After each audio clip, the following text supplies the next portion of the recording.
গো, হ্যাঁ, কি করছো? সে গন্ধ পাচ্ছি। তুমি সবসময় তোমার নাকে গন্ধ দেয় নাকি? হ্যাঁ, ওরে বাবা রে, এই কি দেখো। করেছো? বাবা, এই দেখো। খিচুড়ি। হুম, খিচুড়ি। সয়াবিন দিয়ে, কুমড়ো দিয়ে, আরে বাবা, খিচুড়ি। মানে খিচুড়ি খিচুড়ি শুনলেই আমার মনটা ভালো লাগে। ভালো লাগে। হেবি সুন্দর খিচুড়ি। হ্যাঁ, তার রাতে সঙ্গে আছে মাছ ভাজা। বন্ধুরা, এই যে আজকে সারাদিনই মানে প্রায় মেঘ হয়ে থেকেছিল। তা বৃষ্টিটা সারাদিন হয়নি, কিন্তু বিকেলে ওই 4টে থেকে একদম গুড়ি গুড়ি বৃষ্টি পড়া শুরু করলো। তখন গাড়িটা ভিজিয়ে লাভ নেই, গাড়িটা রেখে আসলাম।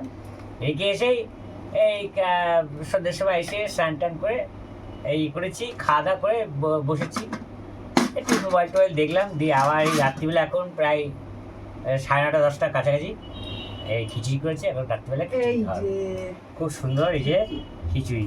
আচ্ছা, দুটো চিংড়ি মাছ দেবো? না না, এখন মাছ ফাছ দিই না, আমি খিচুড়ি শুধু খেতে ভালোবাসি, শুধুই খাবো। ঠিক আছে, ঠিক বন্ধুরা, আছে। দারুণ খিচুড়ি।